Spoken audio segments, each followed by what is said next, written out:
So the social media best practices we're going to go over is, we wanted to make this general enough to apply to every platform, and so these next few slides are about the best practices for, just any platform you choose to use. These will work universally. So each post needs to have a goal in mind. Are you trying to educate your audience? Are you trying to make a sale or do a promotion? Are you just trying to get people to, think about your brand and express your brand's aesthetic to them, with social media? What is the goal of the post? You should not just be posting randomly.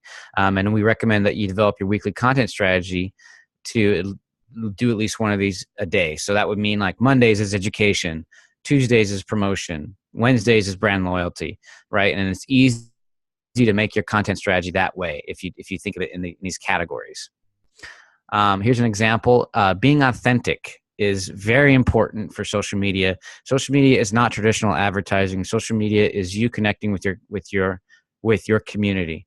And you want to be a human element. I love this. This is from Maddie Wilson. She's a person that I personally follow.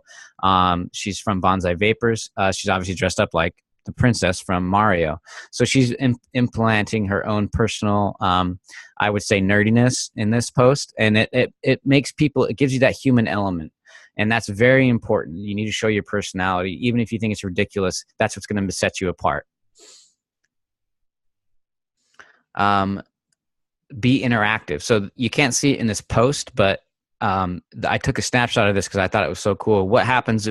This is actually a GIF, which means it's a movable picture, and the bottle, the top half and the bottom half of the bottle will move in opposite directions. But there's a point where they meet, and the idea is to stop the GIF right at that moment by pushing spacebar and then take a snapshot, and then you post that snapshot in the comments. And in this case, I believe they're going for a giveaway or of some sort. And so that was a very interactive post. It got a lot of engagement. Anytime you can encourage engagement, it's going to help you reach more people.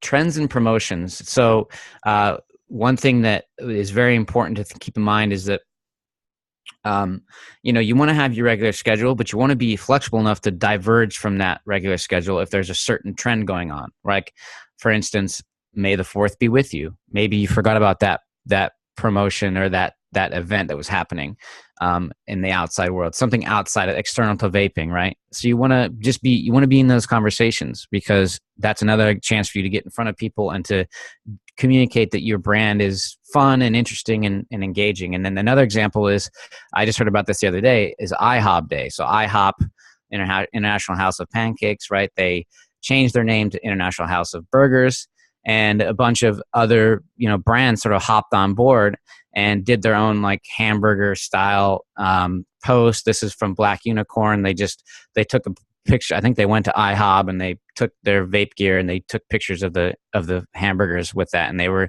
engaged in that sort of that conversation. And then that died down, and now they're not going to do any more IHOP posts. But pay attention to what's happening outside of the vape community and outside of your own shop. Social media is very powerful. It has the ability to give you very, very deep insights about your audience, about the type of posts that they like to interact with. And you need to, as a marketer, be very diligent about studying these and being aware of what is working, what's not, and making adjustments based on that information. So this is something that if you have a business page, you can go and get this information and discover, like, wow, this one got way more interaction than the other one. What is it about this post that actually made it successful? Go out and find out about what that is and try to do more of that. What to post. So, I want to be encouraging, but I also want to be realistic here. There's no excuse why you should have a bad picture on your Instagram or your Facebook account. We all have iPhones or smartphones nowadays. They have very, very powerful cameras. There's no excuse why it should be low quality or anything. So the quality of production can be consistent, but what you're taking your picture of is sometimes very hard to think about and to plan out. And so these are examples of the different types of posts that you can make, right? So you got to think about lifestyle posts, right? So the one on the far left is not necessarily a product picture, it's a lifestyle picture. This is how you might see the product being used in a day-to-day life. The ones second from the left don't even have the product in the photo, but they communicate a certain lifestyle that the brand wants to be associated with. And the other one is a straight product photo, and the other one on the far right is actually the product in use. So there's a million different categories of types of posts that you can make. Just be creative with those. We have a guide on our site.